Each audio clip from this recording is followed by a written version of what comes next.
Hello friends, welcome to teaching Gyan Hindi lesson plan के series में आज है लेसन प्लान नंबर 5। तो चलिए स्टार्ट करते हैं।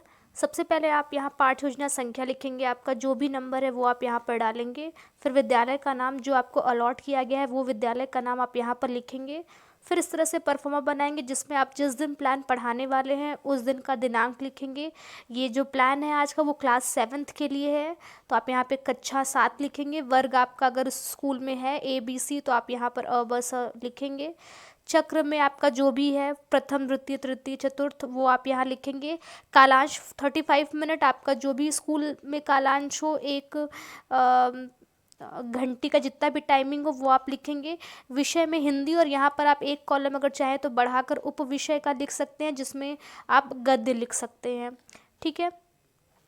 फिर आता है प्रकरण। आज का जो लेसन प्लान है वो क्लास 7th का एक चैप्टर है, सुभाष चंद्र बोस के उद्बोधन। वो चैप्टर से लेसन प्लान बनाया गया है। तो चलिए देखते हैं इसका उद्देश्य।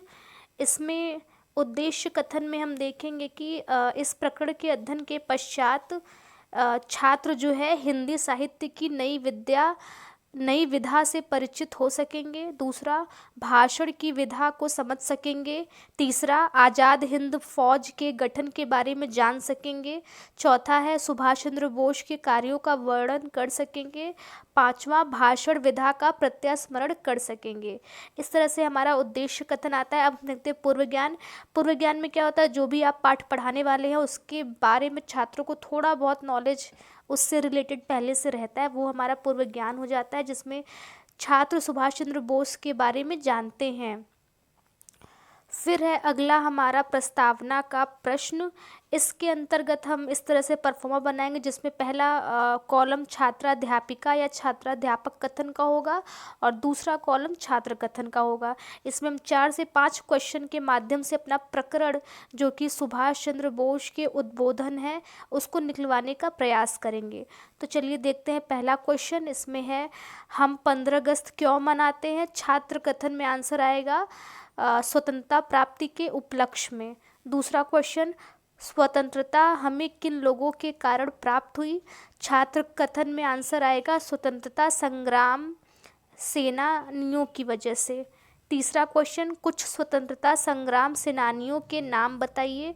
तो यहाँ पर गांधी, नेहरू, सुभाष चंद्र बोस आदि। फिर चौथा क्वेश्चन आ जाएगा, सुभाष चंद्र बोस द्वारा दिए गए उद्बोधन के बारे में कुछ बताइए। तो ये बालकों ने नहीं पढ़ा है तो ये क्वेश्चन हमारा समस्यात्मक हो जाएगा। और यहीं से हमारा शुरू होगा उद्देश्य कथन, जिसमें हम छात्रों को बताएंगे कि आज हम सुभाष चंद्र बोस के उद्बोधन नामक पाठ का अध्ययन करेंगे। फिर हमारी अगली हेडिंग होगी प्रस्तुतिकरण की। इसमें हम जो है जो गद्य का चैप्टर है वो कई पैसेज में रहता है, तो आप एक एक पैसेज वाइज पढ़ाएंगे बच्चों को, एक एक पैराग्राफ पढ़ाएंगे। तो यहाँ लिखेंगे कि सुविधा और बोधगम्यता की दृष्टि से हम प्रस्तुत प्रकरण को 2 अन्विति में विभक्त करते हैं। अन्विति का मतलब होता है पैराग्राफ या पैसेज। प्रथम अन्विति जिसमें Subhash Chandra Bose dash dash dash का आह्वान किया, और द्वितीय अन्विति 21 जून सन डैश डैश डैश बनेगा। इस तरह से हमने 2 पैराग्राफ में डिवाइड कर दिया। और अब हम इसका शिक्षण अधिगम व्यवस्था देखेंगे। यहाँ से हमारी मेन टीचिंग जो है वो शुरू होगी। आप इस तरह से कॉलम बनाएंगे जिसमें 4 आपके लाइंस रहेंगे। पहला शिक्षण बिंदु का रहेगा, दूसरा छात्राध्यापक या छात्राध्यापिका कथन, तीसरा छात्र कथन और चौथा विधि या शिक्षण विधि का होगा। जिसमें सबसे पहले हम प्रथम अन्विति को देखेंगे। इसमें हम उसका Subhash Chandra Bose dash dash dash किया करेंगे। उसके बाद हम करेंगे आदर्श वाचन। ठीक है। आदर्श वाचन के अंतर्गत हम देखेंगे छात्राध्यापिका या छात्राध्यापक द्वारा उचित गति, यति, लय, विराम, अनुस्वार चिन्हों का ध्यान रखते हुए प्रथम अन्विति के गद्यांश का आदर्श वाचन कराया जाएगा। इसमें छात्र ध्यानपूर्वक सुनेंगे और विधि हमारी वाचन विधि हो जाएगी। फिर आएगा हमारा अनुकरण वाचन। इसके अंतर्गत कक्षा के कतिपय छात्रों द्वारा आदर्श वाचन का अनुकरण कराया जाएगा और वाचनागत हुई त्रुटियों का तत्काल समाधान कराया जाएगा। मतलब अब पहले आप जो है वो पैसेज पढ़ेंगे खुद, पूर्ण विराम अच्छे से सुर लय में। उसके बाद आप कुछ छात्रों से भी उसको पढ़वाएंगे। तो कक्षा के कतिपय छात्र शिक्षक के निर्देश पर अनुकरण वाचन करेंगे। विधि हमारी वाचन विधि हो जाएगी। ठीक है। अब आता है हमारा उच्चारण अभ्यास। इसमें छात्राध्यापिका अनुवृत्तियों में आए हुए कठिन शब्दों को श्याम पट्ट पर उच्चारण अभ्यास कराएगी लिखकर। इसमें आपका जो भी पैसेज में कुछ कठिन शब्द आए हैं जिनका छात्र सही प्रकार से उच्चारण नहीं कर पा रहे हैं, जैसे स्वाधीनता, प्रसिद्ध, स्थापना, आवाहन इत्यादि शब्दों का सही सही उच्चारण करेंगे। विधि भी हमारी वाचन विधि हो जाएगी। फिर होगा हमारा काठिन्य निवारण। इसमें जो कुछ शब्द कठिन होंगे उनका हम अर्थ बताते हुए उनका विधि और प्रयोग करेंगे। तो जिसमें पहला शब्द है गुलामी, जिसका अर्थ है दास्ता। इसका हम विलोम बताएंगे कि दास्ता का विलोम स्वतंत्रता होता है। फिर आता है स्वाधीनता, जिसका अर्थ है स्वतंत्रता। इसका संधि विच्छेद के माध्यम से हम प्रयोग करेंगे, जिसमें स्वाधीन अधीनता हो जाएगा हमारा। फिर आता है बिगुल, जिसका अर्थ है तुरही। इसका अर्थ कथन जैसे मतलब जो पैराग्राफ में लिखा है उसी तरह से हम अर्थ बता देंगे। तीसरा हो जाएगा संघर्ष, जिसका अर्थ है लड़ाई। इसका विधि में हम पर्यायवाची के रूप में प्रयोग करेंगे, जिसका कलह या परिश्रम हो जाएगा। मतलब लड़ाई का अर्थ कलह भी होता है, संघर्ष का अर्थ परिश्रम भी होता है इत्यादि। आखिरी शब्द है आवाहन, जिसका अर्थ है पुकार। इसका हम समानार्थी शब्द बताएंगे कि पुकार का समानार्थी शब्द बुलाना भी होता है। इस प्रकार से छात्र जो है अपनी उत्तर पुस्तिका में ये सब लिखेंगे। विधि हमारी शब्दावली विधि हो जाएगी। फिर हमने जो अभी पैसेज पढ़ा और छात्रों को पढ़ाया, उसका अर्थ बताया, उसका हम जो है कुछ बोध के प्रश्न करेंगे। उससे हम पहला प्रश्न करेंगे सुभाष चंद्र बोस क्या थे। तो छात्र क्रिया में आंसर आएगा सच्चे देशभक्त। ये सारी विधि हमारी प्रश्न उत्तर विधि हो जाएगी। दूसरा क्वेश्चन सुभाष चंद्र बोस किस नाम से प्रसिद्ध थे। छात्र आंसर करेंगे नेताजी।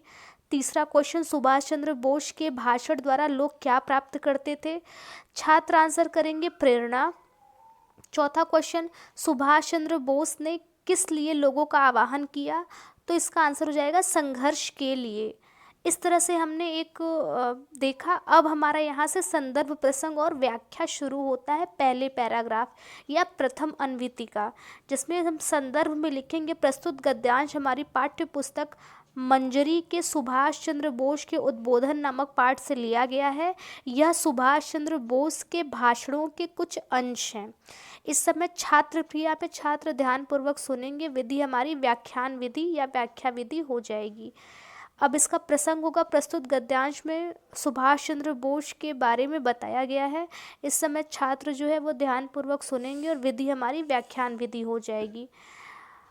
अब आता है इसका व्याख्या। इसमें हम उस पैसेज की व्याख्या करेंगे जिसके अंतर्गत इस गद्यांश में महान व सच्चे देशभक्त के बारे में बताया गया है।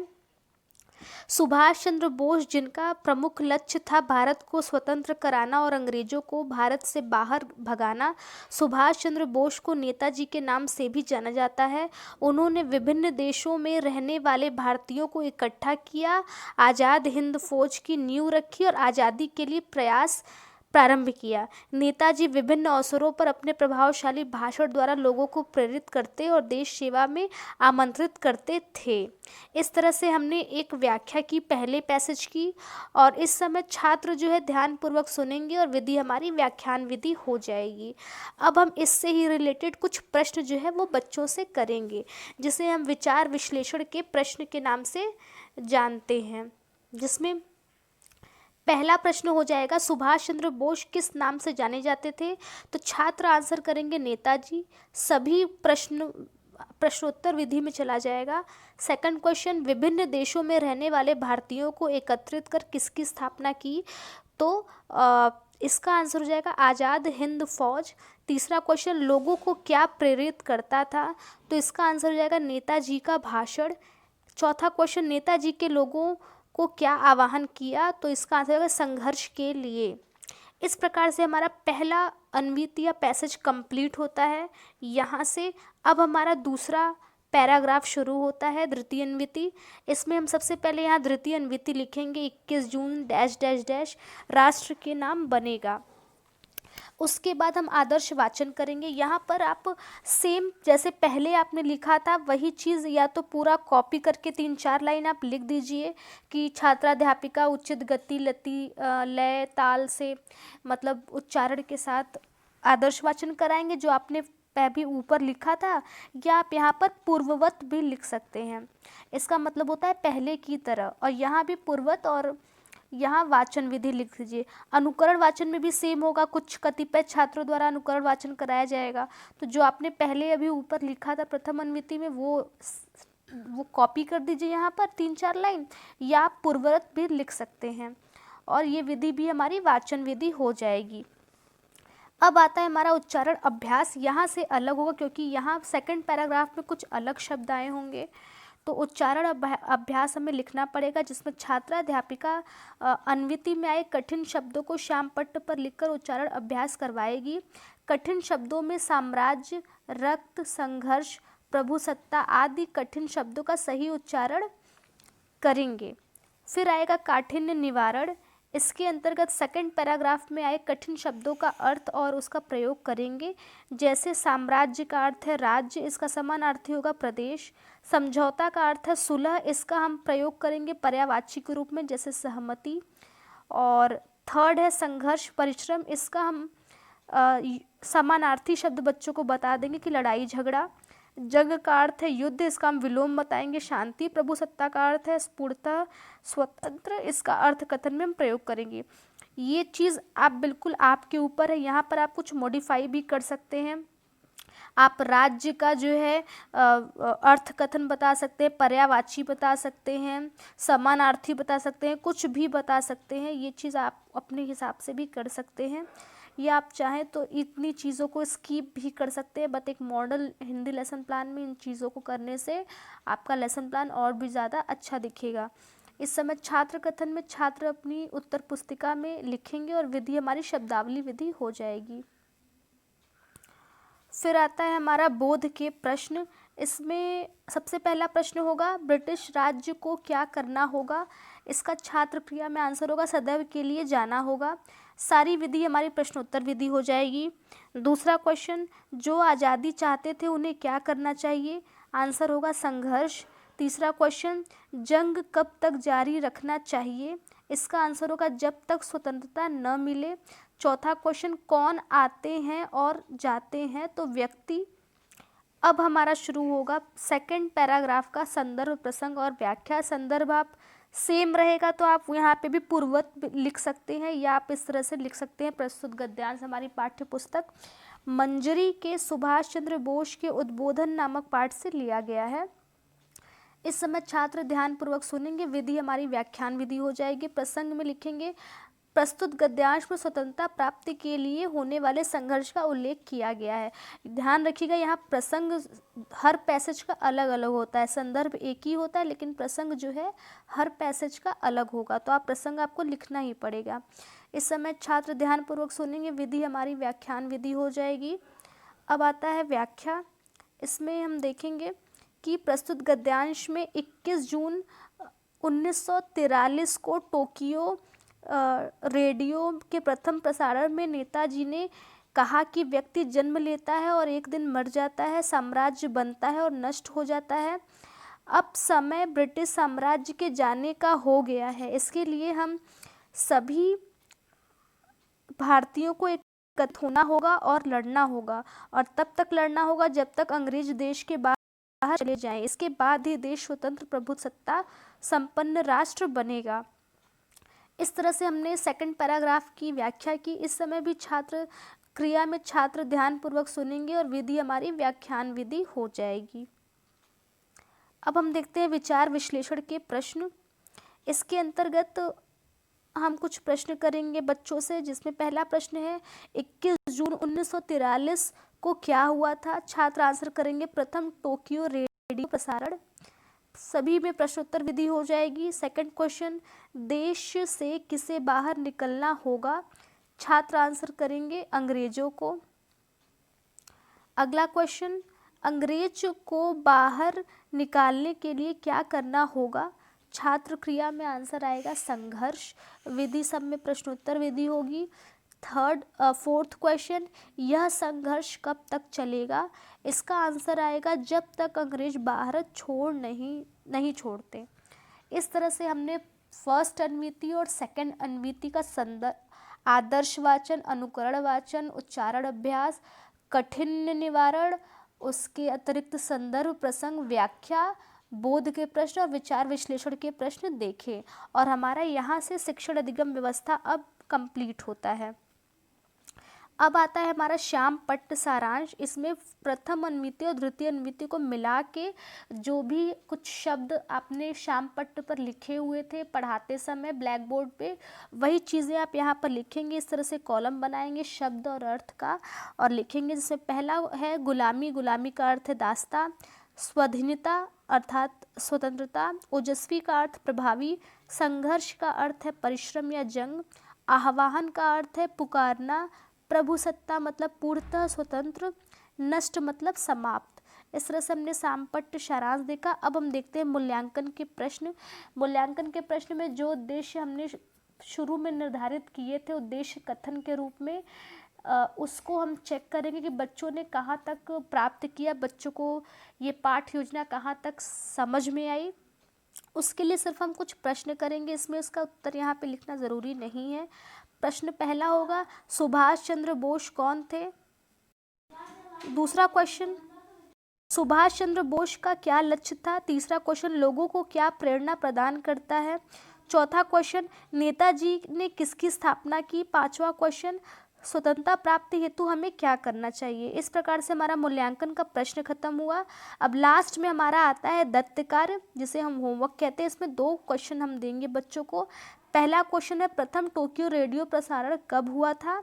और दूसरा क्वेश्चन सुभाष चंद्र बोस किस नाम से प्रसिद्ध थे? तो फ्रेंड्स, इस प्रकार से हमारा हिंदी का एक लेसन प्लान जो है वो कंप्लीट हुआ।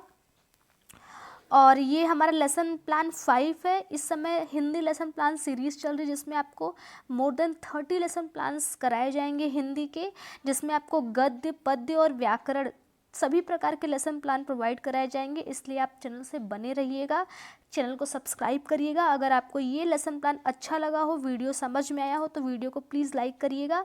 इसके साथ ही अगर आपको इस लेसन प्लान का PDF चाहिए तो आप हमारे टेलीग्राम चैनल से जुड़कर वहाँ से ले सकते हैं। उसके लिए डिस्क्रिप्शन बॉक्स में लिंक दिया हुआ है टेलीग्राम चैनल का। उसके अतिरिक्त कुछ स्टेप्स फॉलो करके आप इसका PDF भी प्राप्त कर सकते हैं। Till then, thank you for watching teaching Gyan. Keep studying and keep